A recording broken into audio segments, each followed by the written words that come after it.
This episode is brought to you by Ariston Specialties in Bloomfield, Connecticut.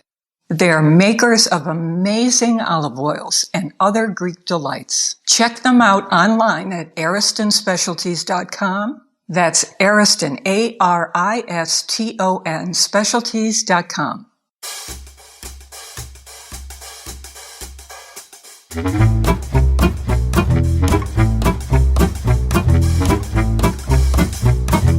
Welcome to the new podcast, home of the Faith Middleton Show at faithmiddleton.com. I'm with the gang, Carl Franklin in Quaker Hill, Connecticut, Christopher Prosperi of Metro Beast Restaurant in Simsbury, Connecticut, and Joanne Church in New London, Connecticut. And my dog Bonbon is at our feet, at my feet. And so we thought it would be just great to talk about summer salads on this episode.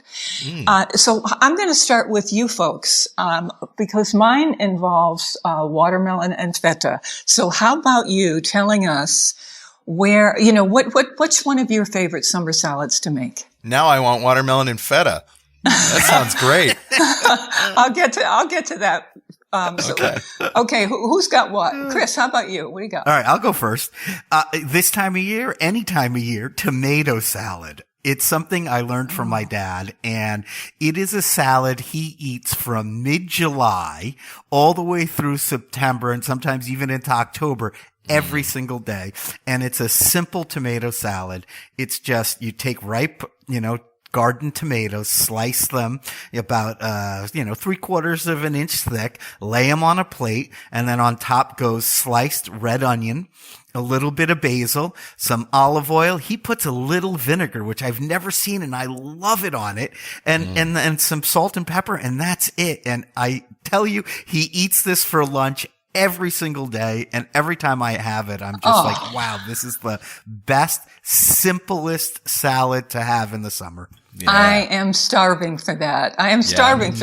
Okay, so we're going to get to Joanne Church in just a minute. Carl Franklin, how about your summer salad? Sure. So mine is actually a coleslaw. And this coleslaw I did at a party that I had at my house, a dinner party, a keto mini fest. And I made fried chicken. I made Ketoki fried chicken. That's what I called it. And I wanted to replicate the coleslaw that you get at Kentucky Fried Chicken. And I don't know if I can. Yeah, of course I can say Kentucky Fried Chicken. This is a podcast. Sure. Yeah. So, the coleslaw that you get in those little packets, it's always really cold and crunchy. And so good. Yeah, it's so good and so simple. It's so good. And I figured out what the key ingredient is that gives you the tang. It's not vinegar, although you do use a little vinegar in my recipe. It's mustard powder. Mm-hmm. Wow. I thought it might have been horseradish at first, but no, it's mustard, dry mustard. Very so wow. Yeah. So you take chopped cabbage, about 8 ounces, and you can get it in a bag, right, at the store. This is so easy. Totally. Half a cup of mayo. 1/4 cup of allulose, which is my favorite sweetener. You can use sugar if you eat sugar.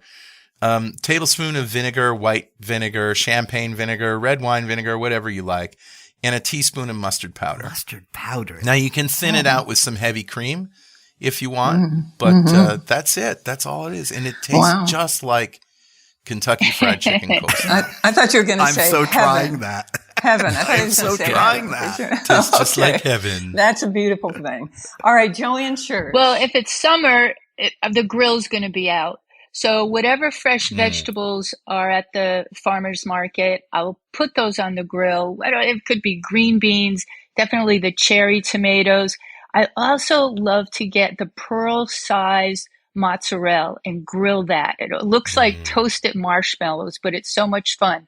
And avocado, throw the avocado on the grill, get some lines on that. And you can add chicken and maybe put it on a bed of spinach and a simple balsamic vinaigrette.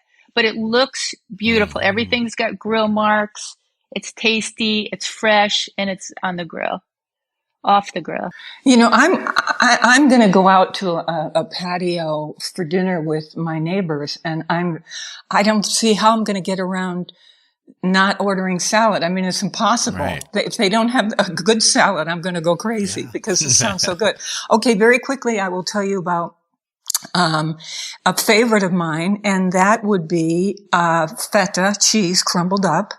And I like to buy a really good feta, the ones that are from good places in Greece. But you can use the supermarket version in the little Athenos, since we're doing we're doing food names. Right.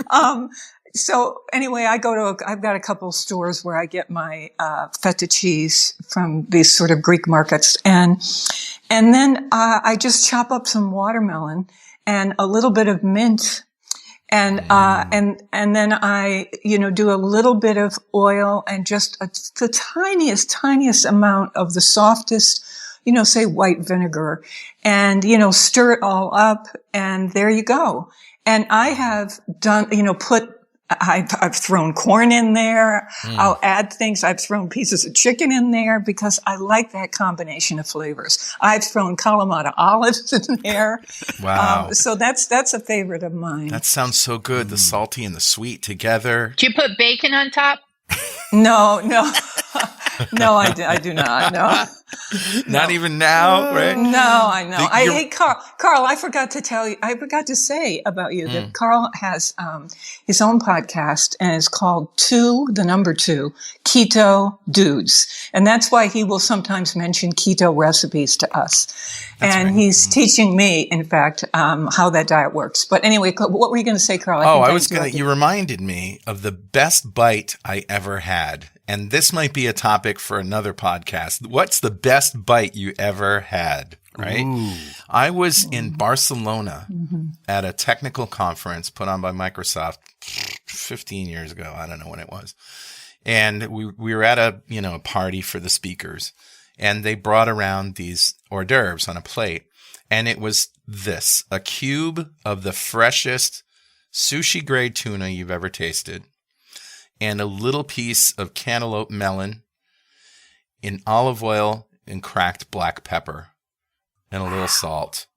Uh-oh. And it was butter. It was just butter. Uh-oh. Oh, wow. See, this is what cool. happens when you go to Europe, and everything, all those vegetables are so good. And I brought the seeds home. I've done everything. It's not the same. It just doesn't grow here. You know, that sounds so good. Wow. Love it. Well, okay, unless anybody has another salad that they... All right, I'm going to throw you one real quick before we go. You ready? And it reminded me, and this one's for Carl. And this is one I do every summer, and it kind of, Joanne's salad inspired me to think about this again, is I do a kielbasi salad.